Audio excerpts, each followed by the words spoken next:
I view things as I got time. I got time to be able to grow and mature, and be able to understand the ins and outs of the defenses and be able to get the good insight from the vets in the room. So I look at it as, a plus. And whenever, it's time for me to play. Shedeur Sanders rolled into Browns camp and instantly made the whole practice feel like a recess pickup game. NFL vets suddenly looked like they'd forgotten the playbook and were just trying to keep up. With that being said, I see some balls coming out of Shedeur Sanders at that camp, and I'm like,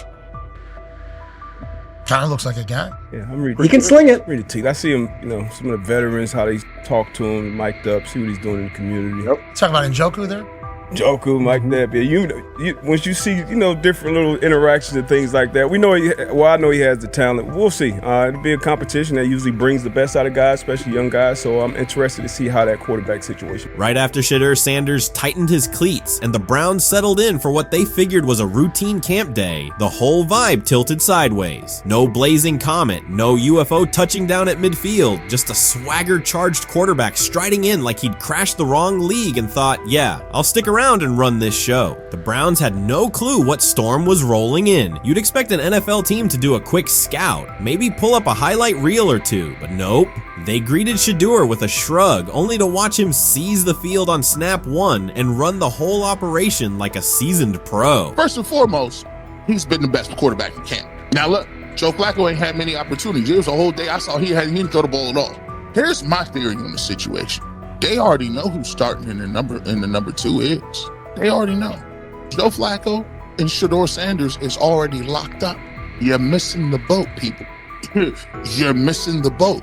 Your boy, Kenny Pickett and Dylan Gabriel, they're fighting. Shedeur didn't merely clock in, he hijacked the session. One moment he's loosening his arm, the next he's roasting veteran QBs like faded names on busted draft boards. Defensive coordinators everywhere had the same gut punch reaction. His pocket poise? Straight disrespectful. His timing? Psychic. And every pass left his hand like it was laser guided to its mark. While Shedeur Sanders was slicing up routes, the Browns secondary looked less like an NFL backfield and more like a gaggle of dads sprinting through a Saturday fun run. Big on enthusiasm, short on closing speed. Coaches fought the urge to slam the emergency horn. Players traded wide-eyed, "Are we serious?" stares, and someone even double-checked that a hidden camera crew wasn't about to pop out of the tunnel. But nope, this was pure Shedeur. Half cold-blooded surgeon, half highlight factory. He wasn't dropping a casual "I'm here," he was crafting a masterclass. From the first rep, the tempo changed. Shedeur Sanders accepted the snap with steady footwork, diagnosed the Browns' single high shell, and delivered a tight window seam route that forced the free safety to recover late. Throughout the period, he manipulated leverage with quick shoulder fakes, moved through full field progressions, and released on time from a balanced base, consistently putting the ball on his receiver's upfield shoulder. Cleveland's coverage struggled on multiple fronts. Safeties hesitated between deep half responsibilities and underneath support, creating voids at 15 to 20 yards. Cornerbacks and off-man were caught in trail position when Sanders used rhythm throws on 3-step drops, while those who tried press technique had their inside hand neutralized by his receivers' outside releases. Linebackers widened to match shallow crossers, leaving the middle hook unguarded for pivot routes and option digs. One corner attempted a line of scrimmage jam. Sanders immediately adjusted the route to a back shoulder fade, releasing the ball before the break and rendering the press ineffective. Over the session, he showcased pocket discipline, reclimbing to maintain throwing lanes rather than drifting, and finished with a series of anticipatory throws against cover 2 cloud, fitting vertical outs between the flat and deep half defenders. Sanders' combination of rapid post-snap processing, precise ball placement, and pocket efficiency exposed coverage mismatches at every level and highlighted communication gaps in the Browns secondary. By mid-session, the Browns defensive staff clearly recognized their calls were outmatched. Every adjustment, a roll to cover 6, a simulated pressure, a late rotate to 2 high, was neutralized once Shedeur Sanders confirmed the post-snap picture. Routes that had taken weeks to script were beaten by timing and location. Comeback set at 12 yards broke open before the corner's transition. Slot seam-outs dotted the void between the flat and deep half defender, and boundary receivers beat press with quick hand techniques, receiving distributing the ball before the trail man could recover. Sanders' command was methodical. He used cadence to freeze plug blitzes, re-ID'd the mic when linebackers sugared the A-gaps, and maintained a firm base so he could reset and fire without resetting his feet. His receivers benefited from that rhythm. Top of the stem, eyes back. Ball delivered on their upfield shoulder, allowing immediate transition to YAC. The Browns front tried a late stunt to compress the pocket. Sanders climbed 2 steps, re-spotted the shallow crosser, and delivered in stride, turning a potential sack into a 20-yard gain. What stood out most was how little ramp-up Sanders needed. From his first series, he processed full field concepts at tempo, cycling through progression reads without hitching. The poise under interior pressure, consistency in ball placement, and ability to manipulate zone defenders left the Browns' coordinated disguise packages ineffective and forced them into static coverage by the end of the period. In short, Sanders' efficient mechanics, rapid processing, and anticipatory accuracy rendered Cleveland's defensive game plan ineffective at every level, from pre-snap disguise to post-snap spacing. Imagine there's many people that think Dylan Gabriel's a better quarterback than Shedeur Sanders. I don't care where they were drafted. If the Browns are the one team that thinks that, then I'm going to suspect it's not true. They don't know what listen, they're they've been on every quarterback evaluation for 30 years. Right. I never root against anybody. Yeah. But I'd be surprised if Dylan Gabriel's ever a legitimate starting quarterback for the Cleveland Browns. I'd be surprised. I just don't think. Well, then it is a wasted pick because you took him in the top 100.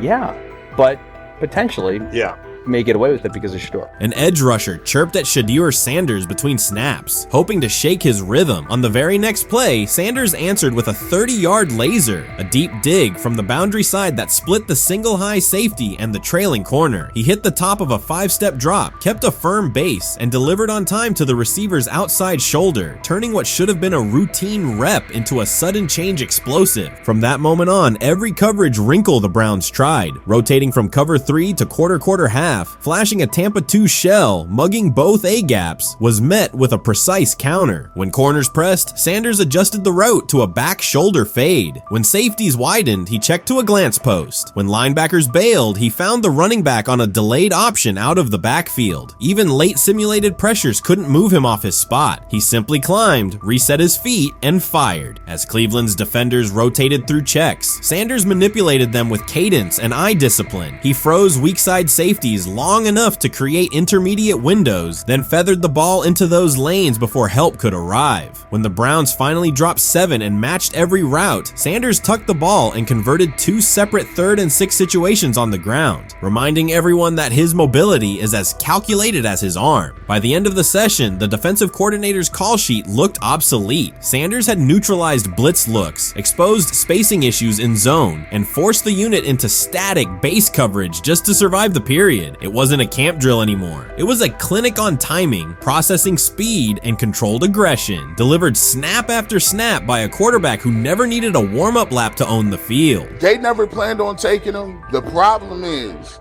like Ocho Cinco said, you got somebody that has endeared himself to the locker room.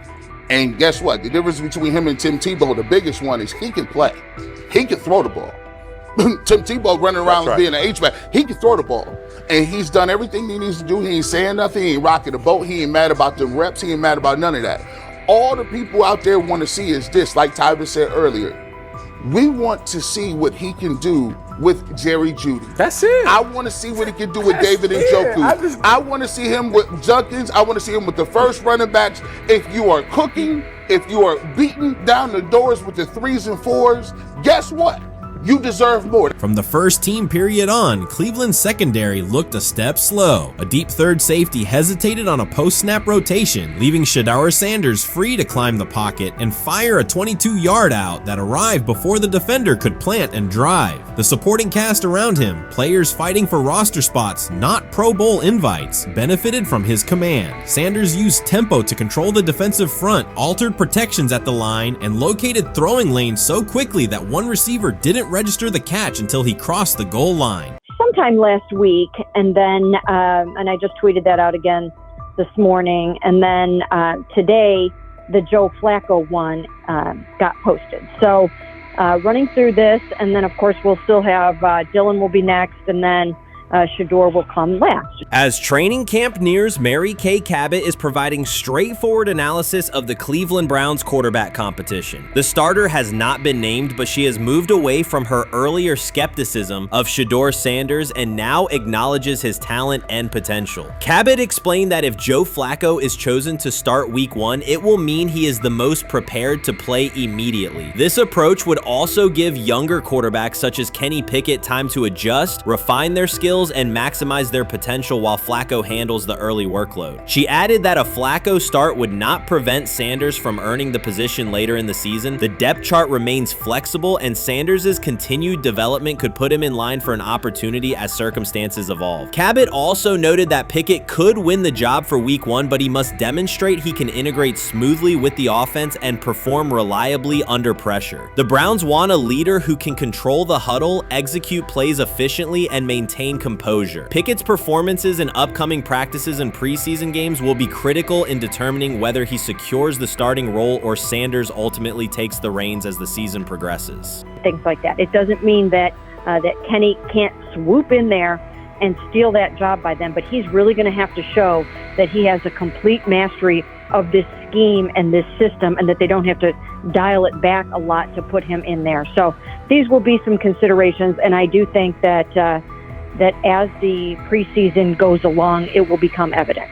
Mary Kay Cabot recently stated that Shedeur Sanders is ready and the Cleveland Browns are monitoring him closely. After a strong showing during organized team activities and minicamp, Sanders has made notable strides in his development. With continued progress, he is expected to return to the field prepared to contribute meaningfully. The Browns coaching staff is tracking his growth, and anticipation about his long-term role is increasing. Cabot added that if Sanders maintains this trajectory and continues to demonstrate poise within the team, he will have a legitimate chance to earn the starting quarterback job. Each practice rep strengthens his case, reinforcing the possibility that his development could benefit both the player and the organization. As Sanders impresses, discussion about his future in Cleveland becomes more compelling. Cabot also emphasized Sanders' advanced understanding of the offense. She noted that his football IQ appears in every drill and that he seems ready to execute the Browns system at full speed. His ability to process defenses quickly and make decisive reads distinguishes him from his peers. With the appropriate opportunity, Cabot believes Sanders could become a genuine difference maker for the Browns. One area Cabot highlighted is Sanders' command of pre-snap adjustments. His capacity to diagnose defensive fronts and communicate changes gives him an edge and reflects high football intelligence. If he translates those reads into consistent connections with his playmakers, he could elevate the Browns' offense significantly. By comparison, Cabot said quarterback Dillon Gabriel is still refining his grasp of complex terminology and play calling. While Gabriel possesses upside, Sanders' comfort with intricate concepts and his ability to manage tight pockets under pressure give him a clear advantage at this stage. Gabriel must sharpen those elements to compete at Sanders' level. Cabot previously reported that Sanders had already earned first-team practice snaps ahead of Gabriel. Her latest update confirms that Sanders is now approved as the Browns' starting quarterback, solidifying the organization's commitment to him as QB1. Expectations are high, and his response to the challenge will be closely watched throughout training camp and preseason. Cabot further noted that head coach Kevin Stefanski authorized Sanders to take expanded first-team reps beginning next month. This milestone underscores Sanders' readiness and the coaching staff's confidence in his progress. As the regular season approaches, Sanders aims to cement his status as the starter, and the competition for that position is intensified. Though Sanders leads the race, Kenny Pickett remains in contention. Cabot stressed that Pickett must prove he can integrate seamlessly with the offense and perform consistently under pressure. His performance over the next several weeks will determine whether he can challenge Sanders for the starting role.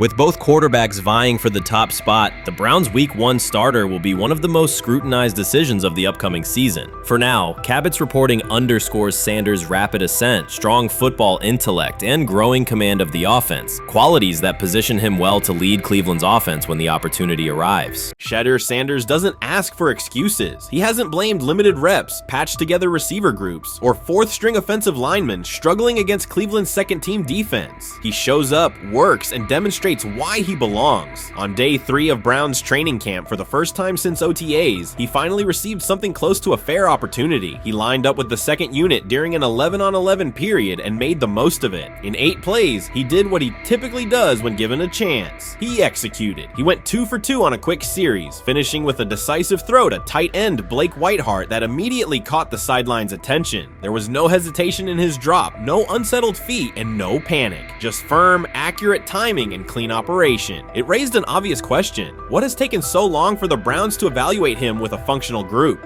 The story isn't only about one throw, it's about the delay before it. Sanders has been the guy for most of his football life, commanding high school programs, starring in the Southwestern Athletic Conference at Jackson State, then operating under national attention at Colorado. For the first time, he's been told to wait. He has treated that reality as part of the job rather than a setback. He has prepared like a professional since the moment he arrived, and on the third day of camp in heavy heat, he let the football represent his case. While coverage focused on the veteran presence of Kenny Pickett and Joe Flacco, Sanders made an impression with minimal volume. The difference with the second team was immediate. Protection held up, routes were on schedule, and progressions unfolded as designed. Within that structure, he looked like the quarterback who led efficient offenses at Jackson State and Colorado. Calm in the pocket, decisive in his reads, and accurate to tight windows. This was not simply a good practice period, it was a clear statement. He was not just operating the script, he was directing it. The timing was sharp, the reads were clean, and the seam throw to Whiteheart was a high-level anticipation throw, professional in placement and pace. The narrative around Sanders should reflect that when he is placed in a workable situation, his strengths are visible. Early work with 4th unit personnel included protection issues and unreliable spacing. With the 2nd unit, those variables stabilized and his work looked consistent with his resume. The performance supported a straightforward conclusion. The evaluation should move forward with higher quality reps. Sanders has been explicit about his approach. He does not request special treatment. He intends to be prepared so that when an opportunity appears, he can step in without a drop-off. He has said he wants to be ready for anything and not offer explanations after the fact. That mindset fits what teammates and coaches have observed. A quarterback focused on the assignment, not the conversation around it. The conditions were demanding: relentless sun, heavy humidity, and a practice tempo that stressed decision-making. Many players fatigued as the session wore on. Sanders did not show signs of rushing reads or forcing the ball. He managed the pocket, reset his base when necessary, and continued to deliver on time. The path he has taken, HBCU starter in the SWAC, then Power 5 starter under constant attention, has prepared him for compressed evaluation windows. He has been under scrutiny for years. The heat did not change his process. He moved defenders with his eyes, anticipated breaks, and stepped into throws with balance. The crowd was not chanting his name, and there were no ovations. That was irrelevant to the task. He is focused on the locker room and the staff, and he is building credibility the same way he did at previous stops, by being reliable when the ball is snapped. Quarterbacks coach Bill Musgrave has emphasized ignoring external noise and keeping attention on install, footwork, and timing. Sanders is familiar with the dynamic. He has been followed by cameras and commentary since his early teens. He has experience living with attention and still adhering to routine. Under heat, with a narrow set of snaps and multiple decision points, he stayed composed and effective. 2 speeding citations, 91 miles per hour in Brunswick and 101 miles per hour in Strongsville, became national items. General Manager Andrew Berry characterized the decisions as not smart and stressed that it's not only about driving fast, but about the safety of others. Sanders accepted responsibility, stated that he learned from the incidents, and said he would follow the rules. The attention to those citations did not alter his daily schedule or his practice preparation. He arrived early, stayed engaged, and kept the discussion centered on work. Away from the field, he spent time at Rainbow Terrace in Cleveland after a significant apartment fire, distributing supplies and checking on families affected by the incident. There was no formal media rollout around the visit. It was an instance of direct engagement with the community without publicity attached to it. That reflects the same approach he shows inside the building. Do the work first. Sanders treats each rep as if it might be his last for the day and his only chance to show a specific element on tape. He prepares for protections, cadence variations, route adjustments, and timing with a level of detail that compresses the learning curve. When he is not under center, he studies coverages from the sideline, charts plays, and reviews video before and after practice. He writes down the next day's calls so he can anticipate checks. He has reference using virtual simulation tools to replicate snaps he does not receive physically. That is not a passive stance, it is an active attempt to reduce the distance between classroom and field. He is building relationships across the roster, not just with projected starters. He communicates with defensive backs to understand what they see and how they react to certain stems. He spends time with offensive linemen to align on cadence and protection calls. He connects with newer players away from the facility so that communication improves in practice. That is practical leadership, consistent, low visibility work that becomes obvious when the ball is snapped and the operation is smooth. 3 days into camp, a central question remains. Why hasn't he taken a first-team rep? Flacco has seen work. Pickett has seen work. Dillon Gabriel has been cycled in. Sanders has remained behind all three on the depth chart while producing efficient periods when provided stable support. Head coach Kevin Stefanski has not publicly detailed the plan for distributing first-team snaps among the quarterbacks. When asked, Sanders answered that it is not his place to comment on rotation decisions. That response aligns with his day-to-day conduct, respectful, professional, and centered on the next assignment. The staff is managing a room with a Super Bowl MVP, a former first-round pick, multiple rookies, and a new set of combinations on the offensive line. That creates a set of decisions about exposure, pacing, and evaluation windows. Within that context, Sanders has presented a clear case for additional evaluation. He has shown he can execute the offense as designed when the variables are standard. Musgrave has a long-standing connection with the Sanders family through his time as a teammate of Deion Sanders in San Francisco. That familiarity supports direct communication. It does not guarantee anything about the depth chart, but it does help streamline teaching, feedback, and expectation setting. Inside the defensive back room, veterans such as Denzel Ward have provided perspective on timing, leverage, and eye discipline that Sanders has incorporated into his preparation. He is operating without the immediate family structure that defined his college environment. Away from his brother Shiloh and his father Deion, he is managing his own housing, nutrition, recovery schedule, and all the smaller tasks that accompany an NFL routine. Those adjustments matter because they influence consistency across a long camp. He has treated those responsibilities as part of the job rather than distractions, which is reflected in a steady daily approach. What he showed on day 3 with the second unit was not a surprise to those who have tracked his prior work. It was a continuation of a profile: efficient sequencing, clear timing, and consistent ball placement when protections and routes hold up.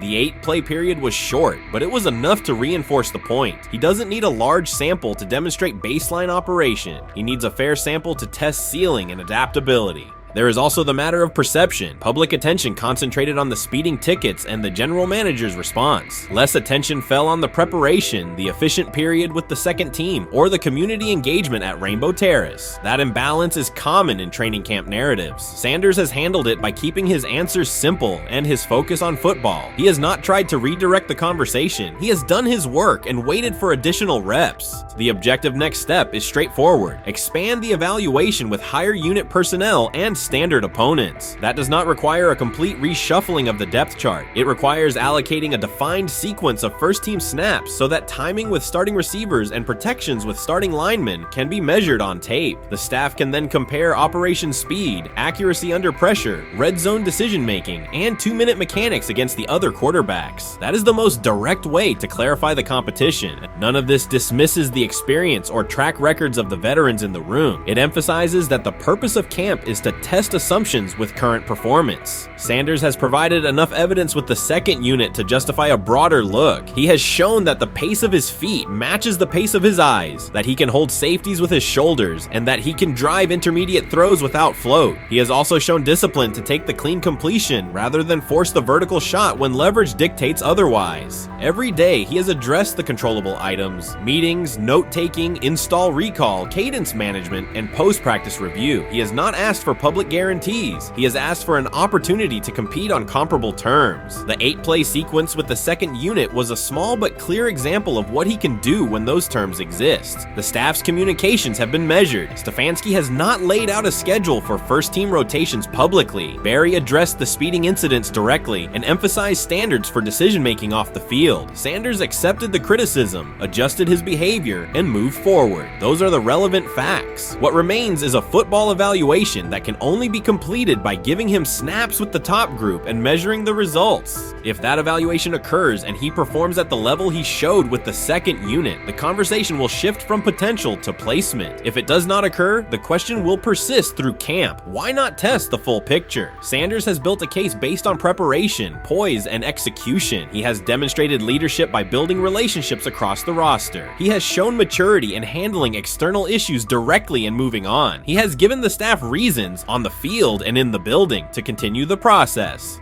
3 days into camp, he has answered everything within his control. He has shown growth, discipline, and consistent operation. He turned early fourth-team disarray into learning, then executed cleanly when moved to the second unit. He kept the discussion on football when outside topics threatened to dominate. He has not tried to win a press conference. He has tried to win every rep. If he continues to stack days like this, the next step is logical. Evaluate him with the starters, document the results, and let the tape determine the depth chart. Until then, he will continue to prepare, continue to compete, and continue to present the same message through his play. He lied to us all when he said that this was going to be an open competition, a four-man open competition when it comes to the QB situation up there in Cleveland, in which, from the looks of it, all we've seen it be was a three-man race.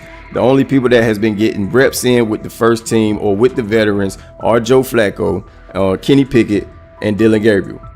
We've never seen my boy Shedeur Sanders get a chance to get in. Even with him doing the things that he has been doing up there, he has yet to get in with the... Shedeur Sanders was caught off guard by Coach Kevin Stefanski's recent remarks, which have sparked talk of bringing in another starting quarterback. Commentators are debating whether Stefanski's comments reflect eroding confidence in Sanders or a brief lapse in judgment, but the rookie now faces intensified scrutiny over his role. The Browns, we got an analyst that says that Shedeur Sanders should have some kind of a ban?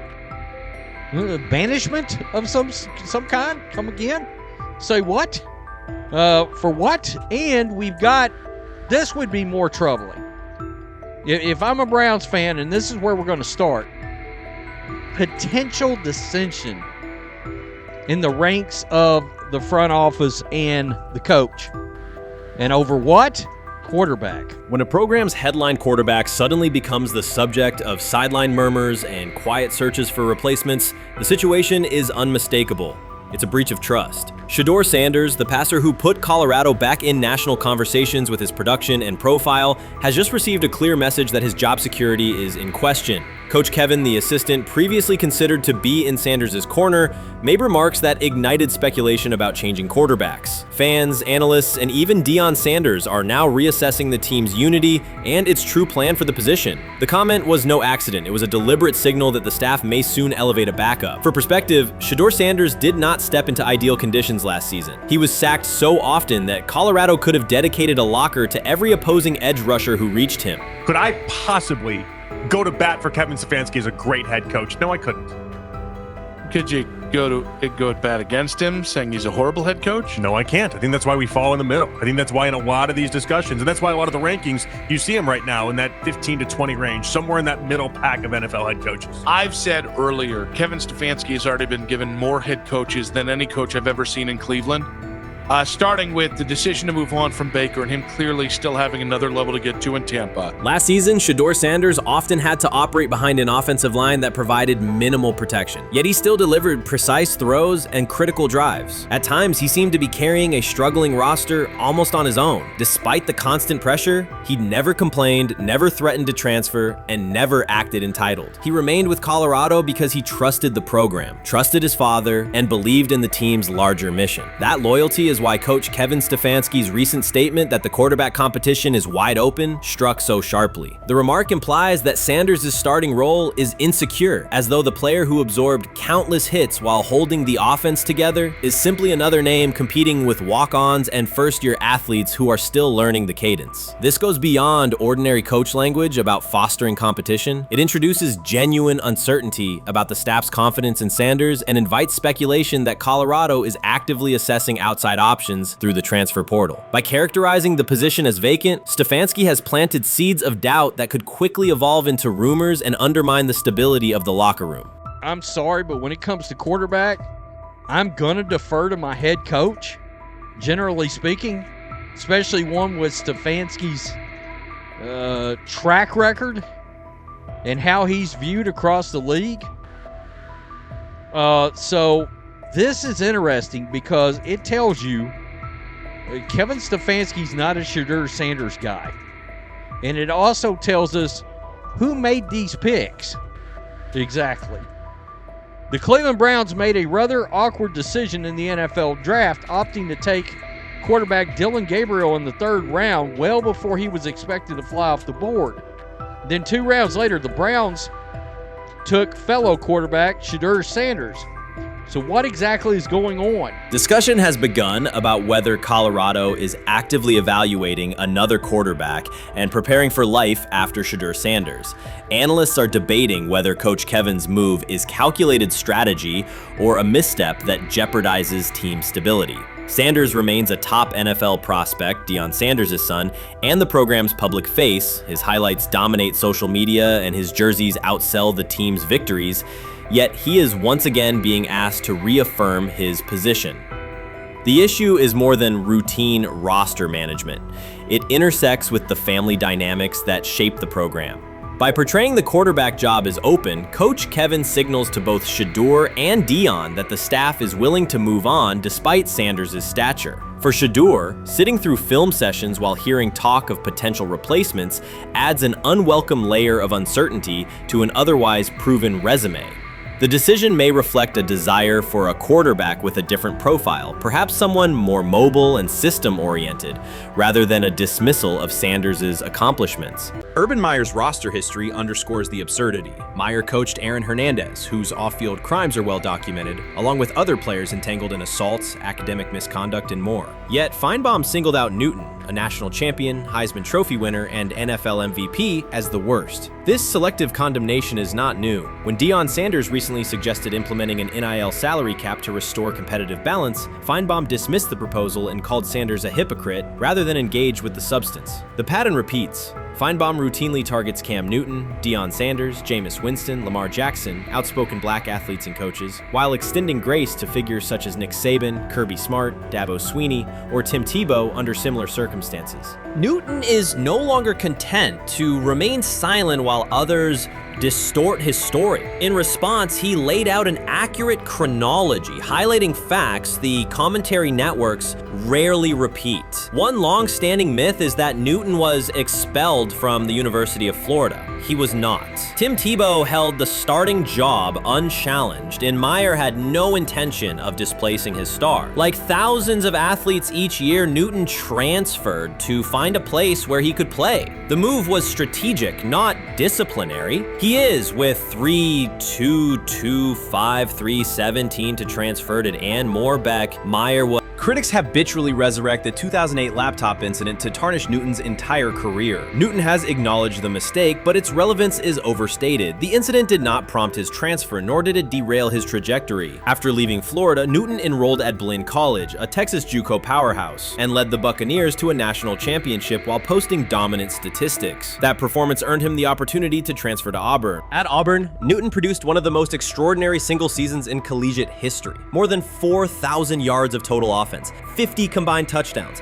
an SEC title, a national championship, and the Heisman Trophy. Achievement compressed into a single year under intense scrutiny. Even that landmark season is recast by Feinbaum as a cautionary tale. He claims Newton ignored head coach Gene Chizik by diving for a goal line touchdown when told to kneel, jeopardizing the game. In reality, Newton explained that the decision was a collective adjustment made in the huddle after reading the defense, while Auburn still held timeouts. The Tigers maintained control and secured the championship. Portraying that moment as reckless serves to recast Newton's success as selfishness rather than leadership.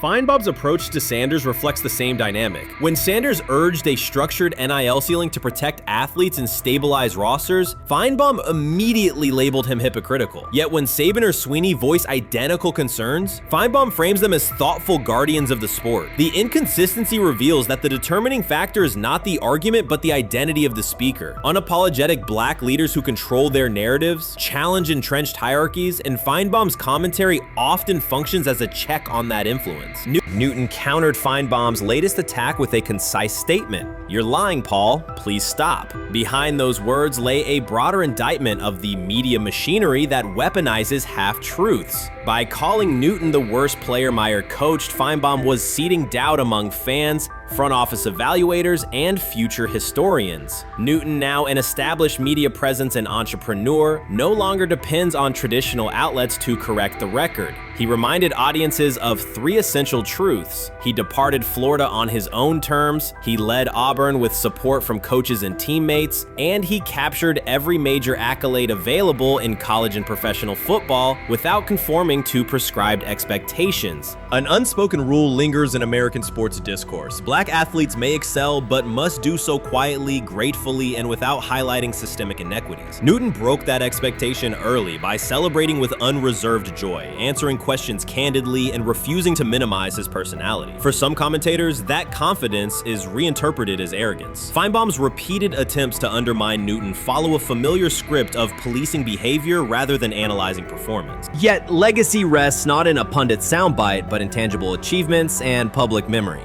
Newton's resume, Heisman winner, national champion, NFL MVP, speaks for itself. Millions of fans witnessed his impact on Saturdays and Sundays. Countless young quarterbacks saw someone who looked like them redefine the position's possibilities. The same is true for Sanders, whose player-first coaching philosophy and media savvy continue to influence college football's direction. Feinbaum's commentary cannot erase these realities. Newton, Sanders, Winston, Jackson, and others have already secured their places in football history. By publicly confronting misinformation, Newton set a precedent for athletes who now possess the platforms and technology to present their stories unfiltered. The microphone no longer belongs exclusively to legacy broadcasters. Newton holds it now, and he intends to keep it. A decisive shift that reduces the gatekeeper's influence and ensures that accomplishments are judged on merit rather than narrative manipulation. The 2025 NFL Draft was expected to be Shedeur Sanders' moment. Many projected him as a top 10 talent and a headline quarterback in one of the most discussed college football storylines in years. Instead of walking across the stage on the first night, he waited through 3 days without a call. There was no celebration, only silence. When the phone finally rang at pick no. 144 in the 5th round, it was the Cleveland Browns. With that selection, the financial outlook changed dramatically. The Sanders family believes this was not a typical draft slide, but the result of coordinated action. They are pursuing a $100 million lawsuit alleging collusion across parts of the league.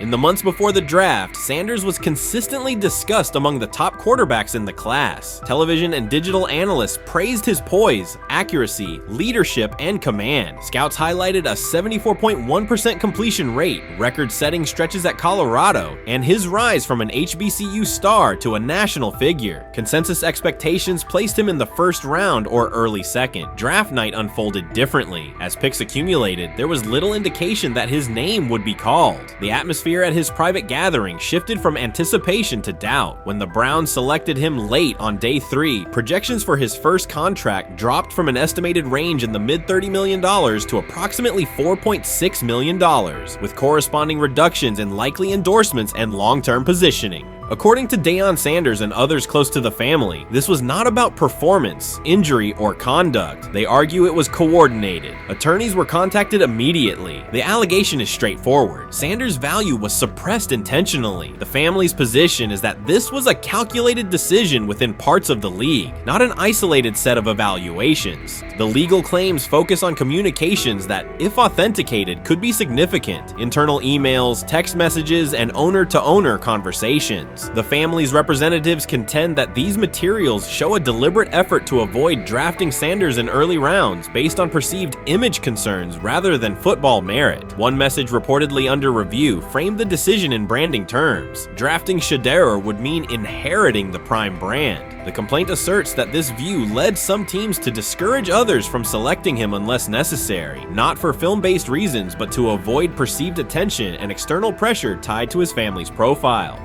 A related thread involves speculation about team fit and willingness to play for certain franchises. Past public comments by Deion Sanders were interpreted by some as signals of an Eli Manning scenario. The family's view is that these were strategic statements, not ultimatums. They argue that rather than engage in discussion, teams chose a passive approach, no direct rebuttal, reduced contact, and a collective reluctance to invest a premium pick. If phone records and written communications corroborate coordination, these items could become central exhibits. Media tone shifted as the draft neared. Coverage that had emphasized production and leadership began highlighting intangibles, interviews, and perceived coachability. Anonymous sourcing appeared in multiple outlets, with claims that Sanders skipped combine drills out of arrogance, bristled at film critique, or told one club, "Maybe I'm not the guy for you," after a tense session. A widely cited line, "Nobody wants a celebrity backup quarterback," was voiced by Colin Cowherd and circulated as shorthand for risk.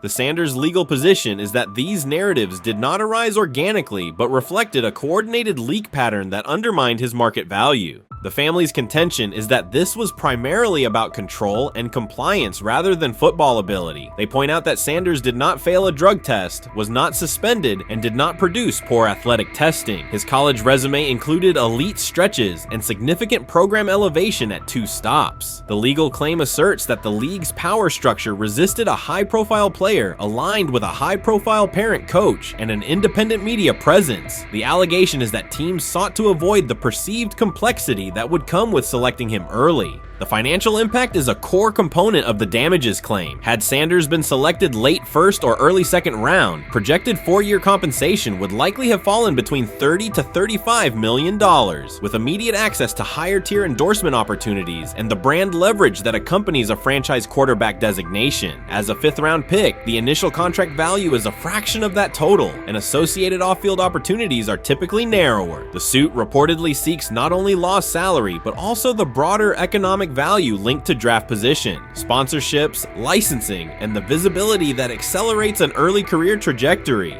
The filing's scope, as described by sources close to the family, extends beyond the league office. It may involve media outlets, scouting firms, and specific executives if discovery shows coordination or materially false statements that affected value. The argument is that the draft slide harmed not only Shedeur, but also the broader Sanders brand, affecting perceptions of Deion Sanders as a recruiter, coach, and public figure. The family's view is that narrative construction around brand risk and celebrity backup produced a measurable economic and reputational loss. If a court authorizes discovery, the process would likely compel emails, internal draft notes, and message archives from teams and third-party intermediaries. Subpoenas could be served on media organizations for sourcing records related to anonymous quotes. That level of transparency would be unusual and could reveal how information flows during pre-draft periods. The legal theory moves beyond a single player's evaluation to the draft's integrity, whether owners or executives acted in concert to reduce a prospect's value for reasons unrelated to football performance.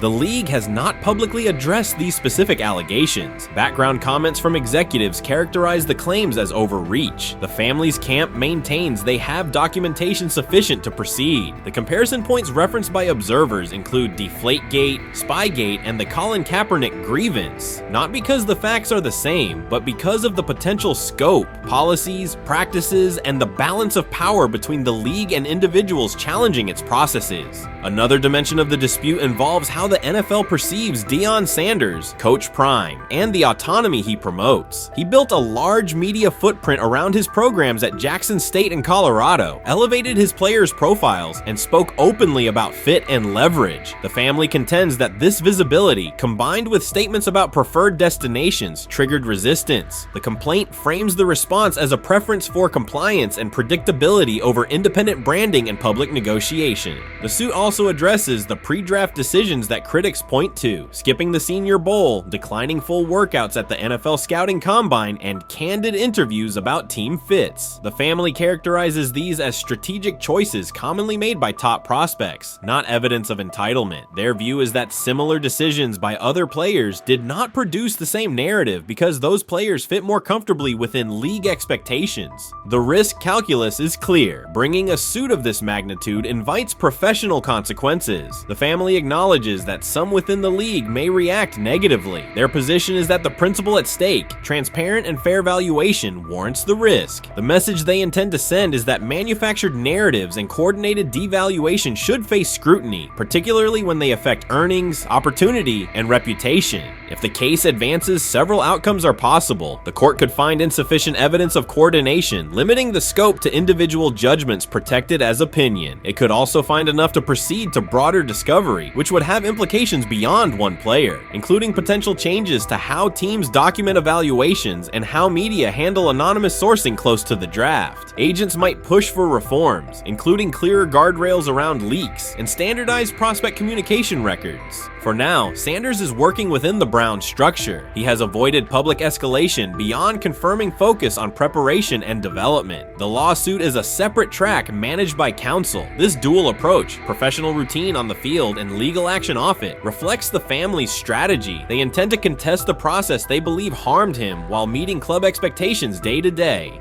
The core allegations remain consistent across their statements. A talented quarterback saw his draft value suppressed by coordinated behavior tied to branding concerns and public positioning rather than football merit. Media narratives amplified that shift, and the result was a substantial, quantifiable loss. The remedy sought includes compensation and a measure of accountability that could deter similar conduct. Whether the claims are ultimately proven will depend on documentation and testimony. If emails, texts, and call logs substantiate coordination, the impact could be significant, prompting policy review around pre-draft communications and media engagement. If not, the case may narrow to disputes over opinion, perception, and the gray areas of scouting. Either way, the filing signals a willingness to confront entrenched practices and to test in court how far the process extends beyond film and interviews. This situation has moved from speculation to litigation. It addresses control, image, and power in a system that influences careers and compensation. It also underscores how public narratives can shape market outcomes. Sanders' path now has two tracks: earning opportunities on the field in Cleveland and seeking redress off the field for what the family views as an avoidable and orchestrated loss. The questions at stake are larger than one draft slot. They touch on how the league values independence, how information is weaponized, and what recourse exists when a player believes the evaluation moved from football to optics. The answers will emerge through practice reps and, potentially, through discovery and a courtroom record.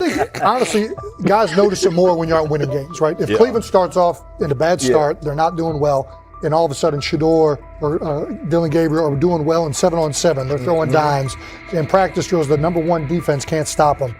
People take notice of that, and the more that the players see it, they're gonna then the comments start happening over the lunch table. They start happening throughout the building, and that's when the pressure really will get severe. The Cleveland Browns were focused on resolving their quarterback situation until Jason Kelce made pointed comments that triggered a strong reaction from ownership. The response inside the organization was immediate and intense. What exactly did Kelce say that has the dog pound on edge and the front office under pressure? We've seen that miserable game by the Cleveland Browns. So they throw Joe Flacco in there, and I like Joe Flacco. He did good, but they gave him the resource of all the first team guys. Then they throw Dillon Gabriel in there with first teams and second teams. So Dillon always is getting protected. The same thing again, they gave this scrub max protection on every play. Yeah, he completed some passes, but let's talk about his mistakes. He's still inconsistent with his throws, but he at least had max protection. The Cleveland Browns continue to be defined by inconsistency and avoidable setbacks. Even as fans hoped the organization had turned a corner, Jason Kelce, fresh off retirement, offered a direct critique that reignited doubts about the team's direction. His remarks implied the franchise's structure and decision-making remain unstable and recent progress may not hold. The takeaway for leadership is straightforward: identify core issues, align on a coherent plan, and execute with discipline. For supporters, it's another sign that the problems run deeper than a single season. They throw Shedeur Sanders in there with the lowest cab drivers you couldn't even get on 5th Street.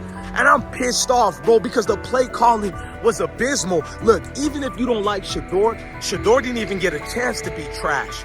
Even if you think Shedeur is garbage, he didn't even get a chance to be garbage. That's how awful the offensive line was. Kevin Stefanski still doesn't want to give Shedeur second strings and first strings reps. Why is that? Browns ownership's response shifted from measured to urgent. The pattern is familiar in Cleveland. The team once treated Johnny Manziel as a franchise solution, retained Hugh Jackson for a second year despite results, and invested heavily in Deshaun Watson through a costly trade and contract. These decisions reflect aggressive but poorly aligned planning. The outcome has been continued instability instead of sustained progress.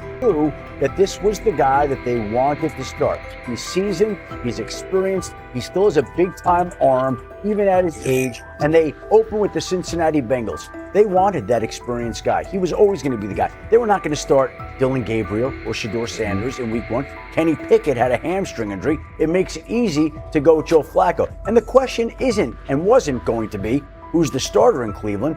The question is, who's going to be the backup in Cleveland? Who's going to be the number 2 quarterback when they open the season against these Bengals? Fans still show up season after season, expecting improvement and bracing for setbacks. The usual pattern has been early optimism followed by a gradual collapse. But last season was different. For a sustained stretch, the Browns looked organized and competitive, resembling a functioning team. Couple days, 3 days until roster cutdowns, how do you feel about that? Do you feel like you belong here on this team?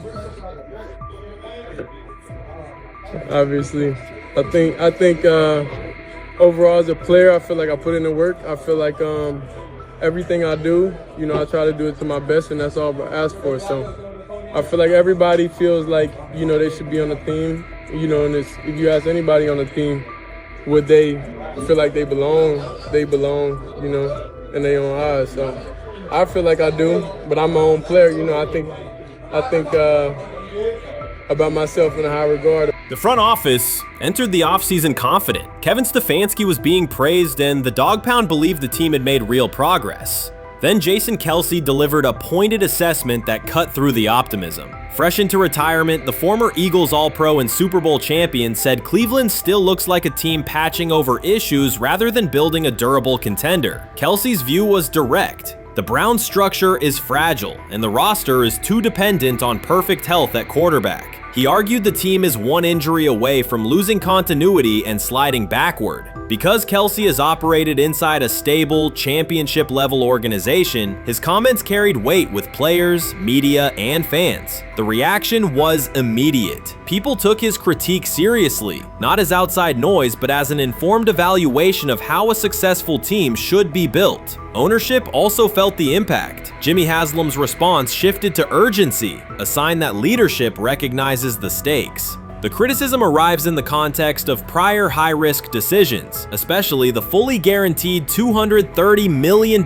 commitment tied to Deshaun Watson. Watson has missed time and shown inconsistency when available, and the contract has constrained flexibility. Kelce's remarks highlight why depth, alignment between the front office and coaching staff, and a clear contingency plan at quarterback are non-negotiable. The takeaway is straightforward. Cleveland must convert last season's progress into a stable framework, protect the quarterback, deepen critical positions, and establish a plan that survives injuries and short-term setbacks. Without that, the games that fueled optimism will remain temporary. If you're a betting man, who do you think starts for the Browns at quarterback? Okay, this is the situation. Kenny Pickett, they actually traded for him. Joe Flacco, no one's bringing Joe Flacco in the building thinking Joe Flacco's going to be the starter. If Joe Flacco is your starter, you got a problem. You have a huge problem. And if they were saying Shedeur was the starter as the 5th rounder, you got a real problem too, because he passed over all these guys in these reps in the offseason in shorts, in bikini shorts, Speedos and stuff.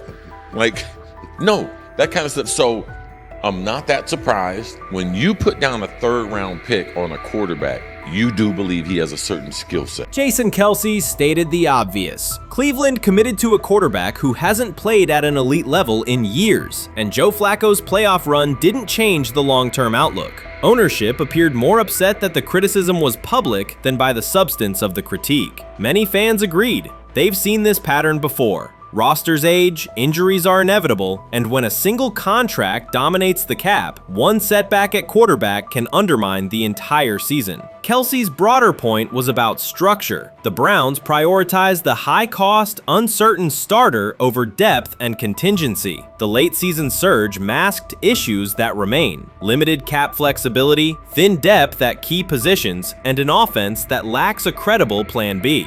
Fans recognize how quickly a strong defense can decline with injuries, and how an offense without redundancy stalls. The AFC North raises the stakes. Baltimore with Lamar Jackson sustains a top standard. Cincinnati with Joe Burrow returns to contention when healthy. Pittsburgh rarely slips below .500 under Mike Tomlin and wins with defense and consistency. In that environment, Cleveland can't rely on perfect health or peak form from one player. The path forward is clear. Diversify cap allocation, reinforce the offensive line and receiver depth, carry a legitimate backup plan at quarterback, and install a scheme that functions regardless of who is under center.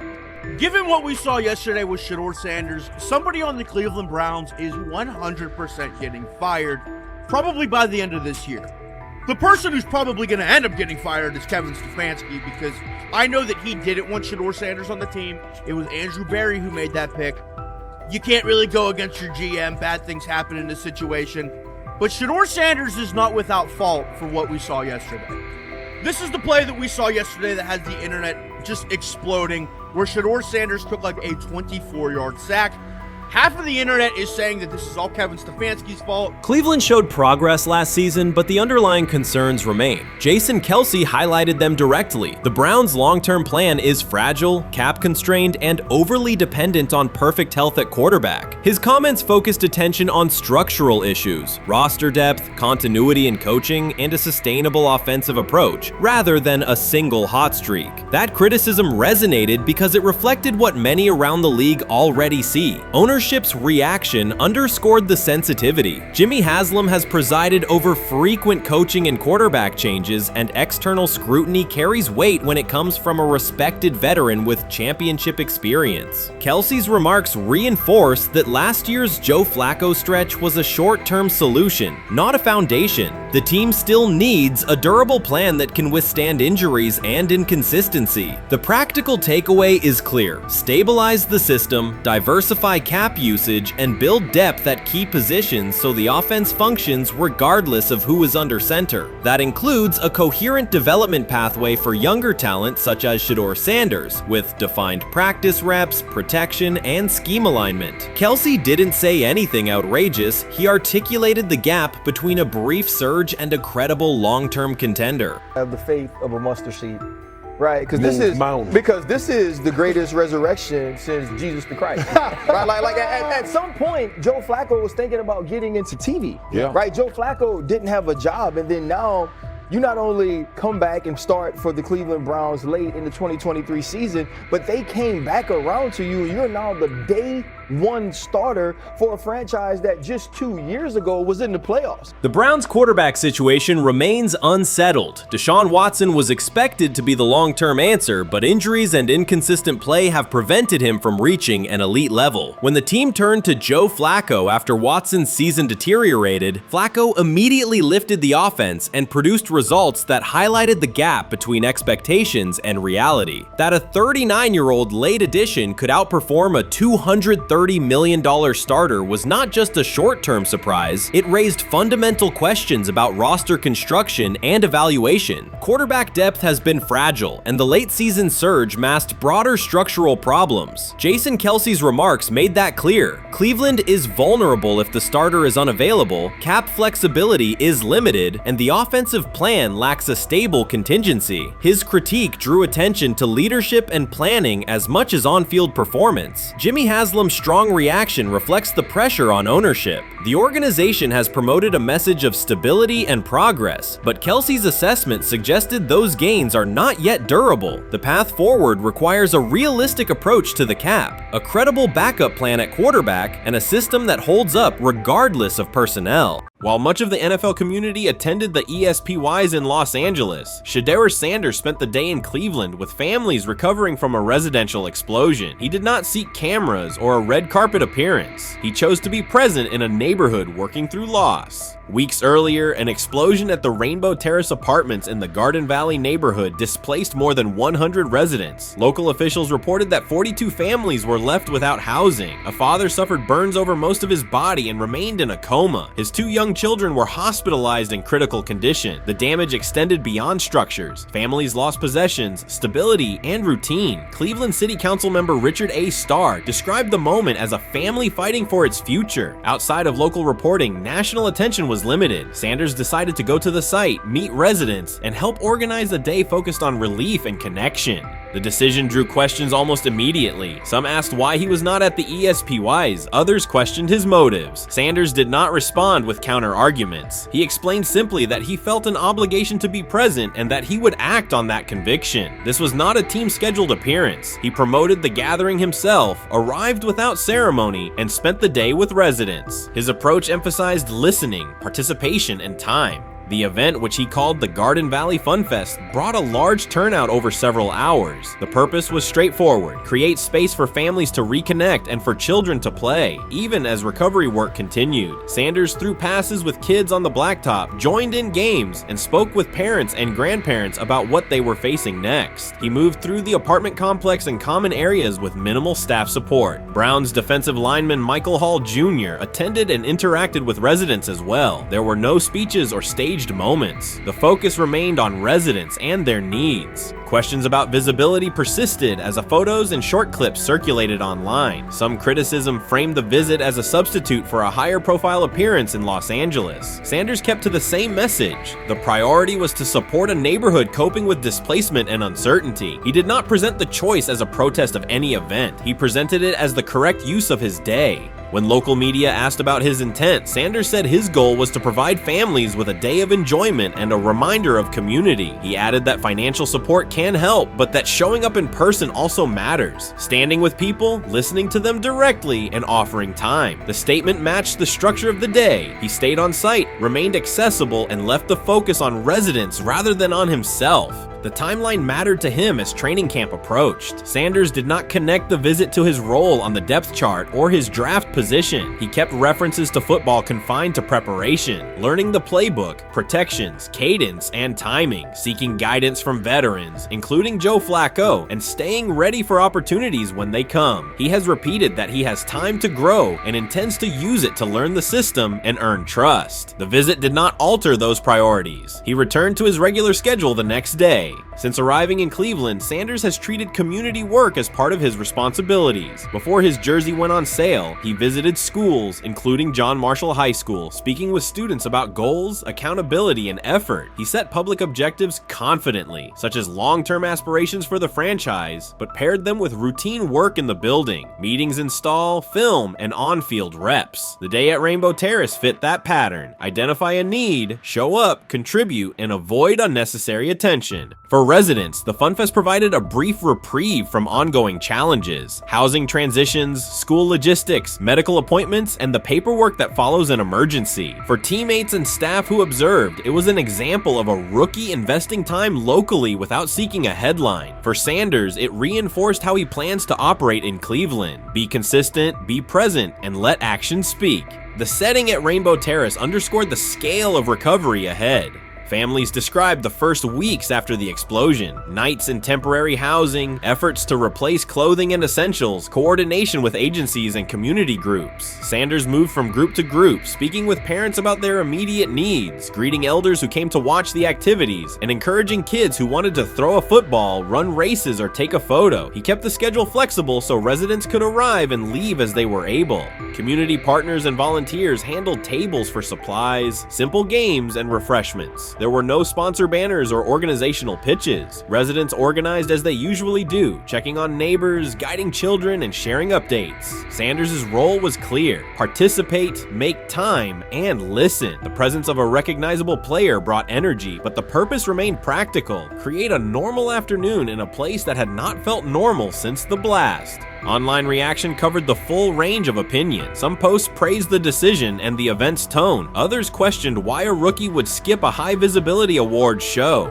Sanders did not try to manage that conversation. He maintained the same explanation. He chose to spend the day where he believed he could be useful, and then he returned to his football schedule. The approach was consistent with how he addresses other topics: answer directly and move on to the next task. The same measured approach appears in his preparation for camp. Sanders has not asked for public guarantees about reps. He has focused on install recall, cadence, and protection IDs, route timing, and situational work. He has sought input from veterans, thanked teammates who have provided guidance, and spent time with receivers and linemen to align on communication. Coaches have emphasized that the quarterback competition is a process, and Sanders has accepted that framework. His emphasis remains on readiness. None of this overshadows the experience and resumes of other players on the roster. It does provide a clearer picture of how Sanders operates as a professional. He separates off-field actions from promotional efforts. He keeps football preparation focused on what he can control. He communicates with teammates across position groups so that timing and expectations are shared. He does not try to steer attention in his favor. He tries to make steady progress. The day in Garden Valley was one example. He arrived without a speech, stayed for hours, and left without an announcement. He did not ask for recognition, he offered time. Residents responded in kind, kids lined up for catches and races. Parents and grandparents asked about camp and wished him well, and neighbors coordinated rides and schedules around the event. The atmosphere felt like a neighborhood gathering, not a media production. Local leaders who were present or who spoke later emphasized that recovery will take months. Families will continue to navigate housing, healthcare, and daily logistics. Events like the Fun Fest do not resolve those issues, but they help sustain community connections and morale. Sanders' contribution was to create a space for that to happen and to treat the day with the same seriousness he applies to practice, plan, execute, and keep the focus where it belongs. As the preseason approaches, Sanders will continue to compete for opportunities on the field. He has said he will be prepared when called upon, and that he understands the importance of mastering details before focusing on outcomes. The organization will make decisions based on evaluation, and he will accept the results while continuing to improve. The off-field choices will remain consistent, identify needs in the city where he lives, and contribute in direct, practical ways. The core elements are simple. A neighborhood suffered a significant loss. Residents faced immediate and ongoing challenges. A rookie quarterback chose to spend a day there, without a press conference, without a schedule of talking points, and participate in a community-led event designed to give families a break and remind children that play still has a place. He provided presence, not a headline. He listened more than he spoke. He returned to work the next day. In a league and media environment that often prioritize visibility, Sanders made a different choice. He kept attention on people, not optics. He placed value on time spent in person rather than on appearances. He continued to build trust in the locker room and in the city through steady conduct rather than declarations. That approach, measured, direct, and consistent, will shape how he is viewed in Cleveland as much as any public statement could. The outcome of his football career will be decided on the field by installations learned, reads made, throws delivered, and games played. The outcome of his role in the community will be measured by smaller, quieter moments. Afternoons like the Fun Fest, school visits, and unannounced stops where listening matters more than being seen. For Cleveland residents at Rainbow Terrace, the takeaway from that day was straightforward. Someone who represents their team showed up, stayed, and participated without fanfare. For Sanders, it was the same. Do the work in front of you, whether that is a practice period or a neighborhood event, and keep the focus on the people who are affected most. Rich Eisen addressed the armchair analysts and online critics head on. Shedeur Sanders just received his opportunity, and the backlash arrived immediately. Eisen responded with a clear, point-by-point case explaining why the criticism misses the mark. If you thought Shedeur's rise was rapid, Eisen's analysis puts it in proper context. Here's what he laid out on air. Already speaking in Cleveland high schools. Weekend after, flying out immediately to get to work. But his character's terrible, right? You know, and listen, oh, he interviewed bad, you know. According to who? The New York Giants? No offense, Bert. The same New York Giants that gave Daniel Jones a huge contract and let Saquon Barkley out the door. That's the intel we're trusting here? That was for him to celebrate. He just made, I mean, look, he put in work in college. He had the privilege of being coached by his father, which we all would love and choose. Turned around not one, but two programs in college football. And then literally for any athlete, being drafted at the highest level is a success story in itself. Rich Eisen delivered a direct response to the critics. He addressed the online claims reducing Shedeur Sanders to Deion Sanders' son instead of evaluating him as a quarterback on merit. Eisen challenged those assumptions and refocused the discussion on performance, preparation, and opportunity. Say Kenny Pickett had strained his hamstring.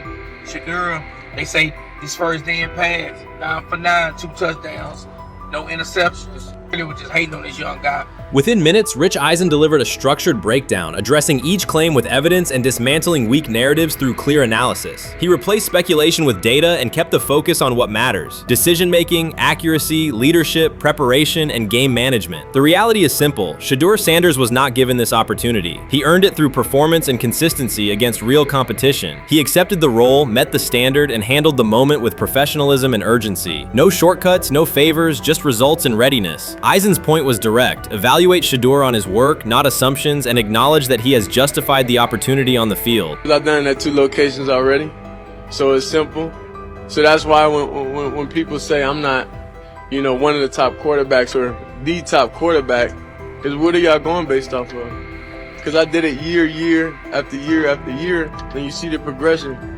So it's like, obviously, it got to be some type of external hate that you have for the family, for the last name, for anything, because I know I proved myself. While many were still debating whether he was NFL ready, Shedeur Sanders stepped onto the practice field and operated like a clear QB1, setting protections, controlling tempo, and executing the plan. The narrative that he is just flash, media attention, or his father's influence does not hold up against his work in installs, progressions, and situational drills. What he showed was composure, efficiency, and command of the offense. He processed quickly, protected the football, and delivered on-time throws, demonstrating preparation and control. I'm a firm believer. If I wanted Shedeur Sanders at 2, at worst at 33, of course I already think that he's better than other quarterbacks, because that's the type of talent. That's where I would have picked him at.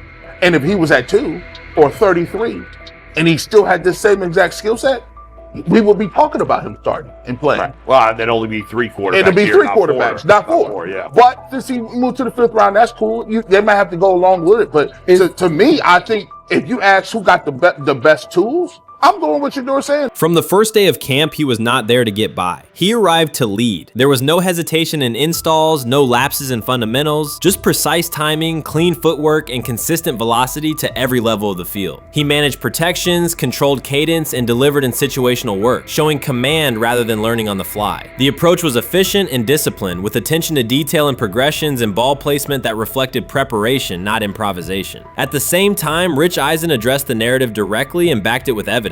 He laid out clips, context, and performance markers to cut through speculation. Eisen emphasized that Shedeur Sanders did not step into this moment because of publicity. He built toward it through sustained work, resilience, and results. The background, media readiness, high football IQ, and a professional approach was developed over years, not days, and it translated to immediate operational control of the offense. The resistance came from familiar places. Some in the traditional guard still frame mobile quarterbacks as limited and expected the nepotism label to define him. That view did not hold up against what was on the field. Composure under pressure, secure decision-making, accurate throws into tight windows, and consistent execution in red zone and 2-minute sequences. Eisen's point was clear. Evaluate Shedeur Sanders on performance and readiness. The evidence shows he earned the opportunity and is meeting the standard with accountability and consistency. Yeah, teams didn't draft him because they didn't think he was first-round talent. And the quote we played and that's on the screen, I think is flatly wrong. We all know this shouldn't have happened. Yes, it should have. It should have happened because this wasn't. Now, again, teams can be wrong. The league as a whole can be wrong. Hell, the Baltimore Ravens drafted a 25-year-old tight end before they drafted Lamar Jackson in the same draft. The die is not cast on who Shedeur Sanders. He stated it plainly. This is not a celebrity appearance. This is a quarterback with pocket presence, leadership, and decision-making that stands on its own. You either show it or you settle into a backup role. Shedeur Sanders is not auditioning. He is establishing himself as the starter. When the opportunity arrived, whether through injury, trade, or depth chart changes, Shedeur was prepared and delivered. He did not hesitate. He executed the offense and finished drives. As others tried to catch up to what they were seeing, Rich Eisen reinforced the same message he has been repeating: evaluate the work. Camp reports have been consistently positive, but the important shift is how the performance is being received. Casual attendees who came to observe left talking about Shedeur's command and poise. Detailed observers focused on his pre-snap reads, protection checks, and audibles, highlighting the mechanics, timing, and ball placement that support efficient, controlled play. So before your final year at Miami, there's a lot of conversations revolved around Shedeur Sanders. Obviously, I'm assuming you guys have a great relationship. Some of the clips you've seen and stuff like that. What is it like for you to have like this rivalry with Shedeur? I don't have a rivalry with him. That's my boy. So at the end of the day, this whole process, we thought me and him were going to be 1 and 2 the whole time. Whether he's 1, I'm 2. Whether I'm 1, he's 2. And so that's just always been, our mindset. It didn't go that way. I thought he was one of the better quarterbacks in the draft as well, even throughout college. A lot of stuff out there on him ain't really, the truth, just because they spin it different ways, like they spin stuff about me different ways. But I mean, when he gets his chance, become a starter, I know he's gonna make the most of it, and I'm ready to get back to work with him. After the season, talk some more stuff to him. Cam Ward directly challenged the uneven standards applied to Shedeur Sanders, calling them inconsistent and unfair. By insisting that performance, not politics, guide evaluation, he shifted the discussion from one player to a league-wide problem. Sanders' treatment now serves as a test of how the NFL supports and evaluates emerging quarterbacks. I feel a special relationship with him, especially me. First getting to know him 5 years ago when I started working with him. But it did surprise me because he's a good quarterback. It doesn't get a lot of the credit that he deserves, especially the plays that he made in Colorado. A lot of quarterbacks and coaches are making those plays. And so when he gets this opportunity, I'm pretty sure he'll have it soon today.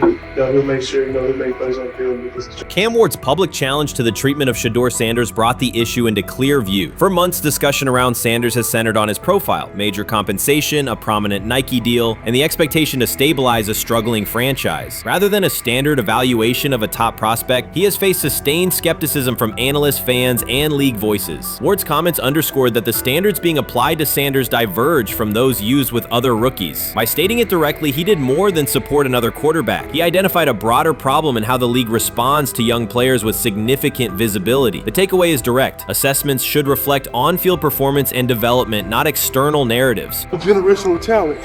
I'm gonna prove him right. I'm gonna prove him right. Don't worry. Oh my gosh. An article came out today. I'm generational. So I guess it's article versus article. I like that you think that, man. But we all know the truth. What? Trav gonna be first? You generational, I'm legendary. That's cool. We can be legendary. Legendary get their ass. We'll start doing in like 5 minutes. Shedeur Sanders entered the league with more than a playbook. He brought a public brand, a family legacy, and expectations unusual for a first-year quarterback. Before his first regular season throw, he was already positioned at the center of attention. Rather than assess him on that reality and his on-field ability, many voices reduced him to marketing, treating visibility as proof of hype instead of performance. Cam Ward pushed back on that framing. His point was simple: judge Sanders by the same criteria applied to other rookies. With Sanders' resume, production, leadership, and composure, most first-year quarterbacks would be discussed as long-term cornerstones. The evaluation should be consistent, focused on development and results, not perception. This is the process with Shedeur, who I know is a buddy of yours, and how do you think both of you guys will end up doing in the league? I think we'll both end up being one of the best quarterbacks in the league. I just think the work that me and him are willing to put in, the relationship we have to constantly compete each and every day, to better our craft, for ourselves. I just think it's gonna end up paying off for us in the long run. Do you guys kid each other about who's going first, and how much does that matter to you? Yeah, we play around, we joke around with it. Really don't mean nothing. The draft pick will never mean anything. At the end of the day, you got to show whether you can prove each and every Sunday. You can't just do it 1 year. Disrespect shows up in two patterns. First, Shedeur Sanders is repeatedly framed through his father, Deion Sanders, as if lineage erases his own work. Discussion drifts to pedigree instead of what the film shows. Second, his visibility is treated with suspicion. His audience reach, partnerships, and ability to lift ratings are labeled hype rather than recognized as value. Instead of acknowledging that he drives demand and expands the stage for his team, critics call it an unfair edge. The result is a skewed evaluation. Star power is held against him while on-field production gets pushed aside. The standard should be consistent. Assess the tape and the development, not the last name or the attention it brings. Well, Ward were microfacts. Cam Ward's remarks went beyond defending Shedeur Sanders. They confronted how the league manages star power. The reality is simple. The NFL markets visibility, but resists it when a player doesn't follow the expected script. Rookies are supposed to be quiet, deferential, and grateful for limited leverage. Sanders arrived with leverage, brand reach, major endorsements, and confidence. And that presence was recast as entitlement. Instead of treating those factors as earned advantages, much of the commentary used them to diminish him. Ward called out that contradiction. The same influence the league sells to audiences is criticized when a young player exercises it. His point is a standards problem, not a personality dispute. Evaluate Sanders on his preparation, leadership, and results. Don't penalize him for having a platform or for using the leverage that the modern NFL itself helps create. Now it sounds like the Cleveland Browns are going to all but imprison Shedeur Sanders in the football sense of a very talented rookie quarterback who obviously needs reps, who needs an opportunity, and who now, barring some miraculous luck, will not get the opportunity to play in a single real game. I'm sure many around the NFL are celebrating as we speak. They are chuckling about this. Many in the NFL wanted to teach Shedeur and his daddy. Cleveland became the center of the conversation. With Shedeur Sanders attached to a major Nike partnership, the expectation was straightforward. He should be given real game reps. The Browns instead leaned on Joe Flacco as the default choice, treating stability as the safer path while sidelining a quarterback with clear cultural and commercial pull. Each week Sanders didn't see the field, scrutiny grew. Commentary questioned the value of his contract environment and relevance, and fan debate shifted from development to doubt. That wasn't measured evaluation. It was a delay framed as prudence that eroded confidence in the process. Cam Ward reset the terms of the debate. He pointed to an uneven standard. When veterans or other young players secure significant endorsements, it's considered smart business. When Sanders does it at scale, it's recast as ego or hype. Even the scope of his off-field agreements became ammunition against him rather than evidence of market demand. Ward's position is simple. Use one standard. Assess Sanders on preparation, decision-making, and progression, not on discomfort with his platform. Treat visibility as an asset, not a disqualifier. The issue isn't attitude or branding, it's the consistency of the evaluation. Ward called it directly. The treatment has been unequal, and it should be corrected by aligning opportunity with performance criteria. Fans need to recognize there's not a team in the league he'd start for. Not one. That's not ridiculous, that's not unfair, that's not a vast conspiracy. Shedeur Sanders fans are Angel Reese fans. They're just fair weather fans who don't really give a fuck about the sport. Most of them are just Dion fucking groupies that followed him when he went to fucking Colorado, just like Angel Reese's fans had never watched basketball prior to her playing at LSU, and they followed her to the WNBA and don't know shit about the sport. That's it. Now Dion fucking groupies are running around acting like, oh, this is payback to his dad. The timing is pivotal. Shedeur Sanders isn't trying to blend into the league's background. He's shaping the agenda. He drives debate segments, fuels short-form highlights, and moves merchandise at a pace most rookies never approach. By the metrics that define modern attention, he is the draw. Yet, a segment of observers continues to undercut him, not because of shortcomings on tape, but because of discomfort with how prominent he already is. Cam Ward put words to what many could see. Coverage around Sanders has been filtered through reaction to his visibility, rather than a clear read of his performance and growth. The market has already weighed in. Demand is real, not manufactured. Nike's record-level rookie endorsement aligned with that reality, signaling long-term value and cultural reach. This exposes a core contradiction.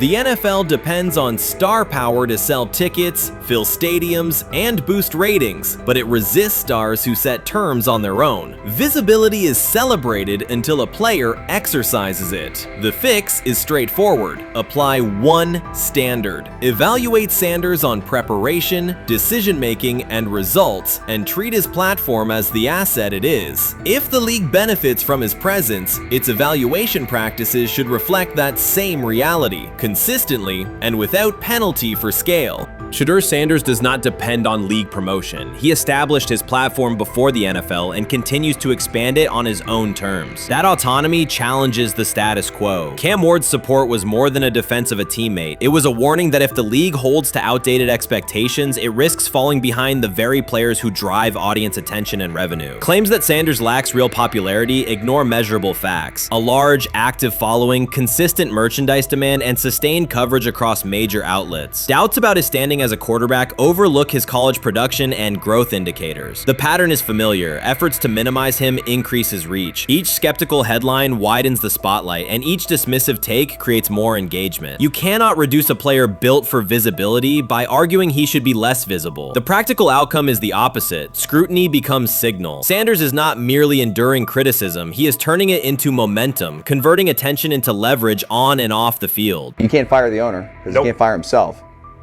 Yeah, someone's head's going to roll, unfortunately, in this situation, and it's probably Stefanski and Barry. I saw on The Athletic. I don't think that's fair, by the way. Stefanski, that part. I agree. I was saying the other day on my podcast that Barry should be fired, and I said I wouldn't fire Stefanski, but a couple of people made the point of saying, well, if you fire the GM, you got to give him a chance to hire his own coach, which is fair. That's true. So I would fire Barry. I would hire a new GM.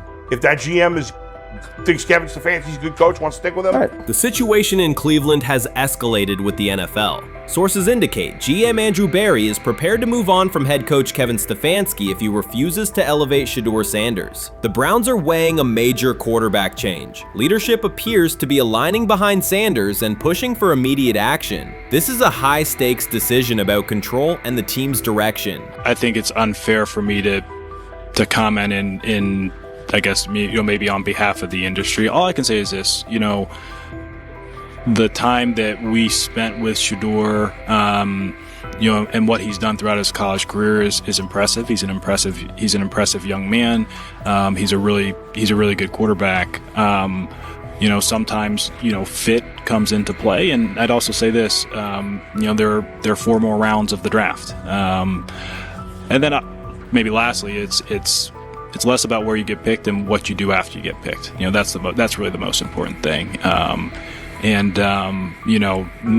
Getting to know him over the course of the spring, he has a ton of resolve. Andrew Barry appears to be at a breaking point. Pressure from fans and within the organization to play Shedeur Sanders is intensifying. Barry is pushing for a move towards Sanders, while head coach Kevin Stefanski remains cautious about altering the depth chart. The divide is clear. One side wants acceleration, the other a measured rollout. The organization is under heavy scrutiny, and the focus has shifted to when, not if, Sanders sees the field. Has the 4th highest odds of any head coach this season to be fired. He's clearly on the hot seat. It's been a discussion for really a couple years now, dating back to last season's 3-win season. And he's always had kind of hot and cold seasons. And now the sports books are saying he's 4th on the list. Number 1 is Mike McDaniel of the Miami Dolphins, Brian Daboll of the Giants at 2, Shane Steichen at 3, and there is Kevin Stefanski plus 650 to be fired. This has moved beyond tension to outright stubbornness. Rather than elevating Shedeur Sanders, the staff has chosen Dillon Gabriel. The current depth chart looks less like a forward plan and more like resistance to change. Fans have been clear about who they expect to see, yet the organization keeps delaying. Every week without a real evaluation of Sanders slows development and blurs accountability. Cleveland is choosing a conservative approach when a decisive decision is needed, sending a message of uncertainty to both the locker room and the city. Now, being the 3rd-string quarterback for the Cleveland Browns, was that so much was made out of unbelievable. He actually made the team as the 3rd-string quarterback. Like that was a big deal. Like that was somewhat of a surprise to a lot of people. He should have been the first pick in the draft. Kevin Stefanski appears to be doubling down to validate his approach. Despite sustained demand from Browns fans to see Shedeur Sanders reflected in chants, merchandise, and constant discussion, he continues to keep Dillon Gabriel in front on the depth chart. The decision functions as an assertion of control rather than a response to momentum. Even with clear signals from the fan base, Stefanski is staying with Gabriel and delaying a full evaluation of Sanders. It is a deliberate choice to maintain his plan and pacing, not to accelerate change. Cleveland is prioritizing continuity over recalibration, keeping any transition to Sanders on hold. But yeah, the Browns are in a tough spot. They have wasted. You traded a ton of high draft capital to get Deshaun Watson. You've gotten nothing out of Deshaun Watson and missed an opportunity. Like, who knows who they would have drafted? Now, maybe they would have screwed up those picks and the Browns would still be in bad shape. Andrew Berry is likely frustrated watching Dillon Gabriel default to conservative throws while the offense stalls. From a football perspective, this appears to be the hill Kevin Stefanski is choosing to stand on. Keeping Gabriel ahead of Shedeur Sanders has limited the unit's explosiveness and prevented a full evaluation of a higher ceiling option. Drives end quickly, field position flips, and momentum is lost while Sanders remains on the sideline. Fan patience is wearing thin. Each ineffective series intensifies criticism and shifts scrutiny toward the coaching staff's criteria for the depth chart. With every additional snap for Gabriel, the decision reads less like an open competition and more like rigid adherence to a plan that isn't producing results. The optics are clear. A dynamic quarterback sits while a cautious approach keeps the offense in neutral. If this continues, accountability questions will grow inside and outside the building. What performance benchmarks keep Gabriel ahead of Sanders? When will Sanders receive first-team reps in live situations to allow a fair comparison? The front office must decide whether to preserve continuity or pivot toward a timely assessment of Sanders. The longer the current approach stays in place, the more it signals stubbornness rather than adaptation, and the more pressure mounts to realign the plan with on-field output. I honestly see it happening if the Browns lose a bunch of games. Like if they get 5 wins or less, I see the report coming out now that Stefanski will be fired. I don't want it to happen. I want the Browns to be good, win a bunch of games. I think that they're going to be a team that is slept on and can at least get 7 wins, which is why if they don't, I see Stefanski getting all the blame for that, and there'll be a new coach in Cleveland. Because their players, to me, are there once again.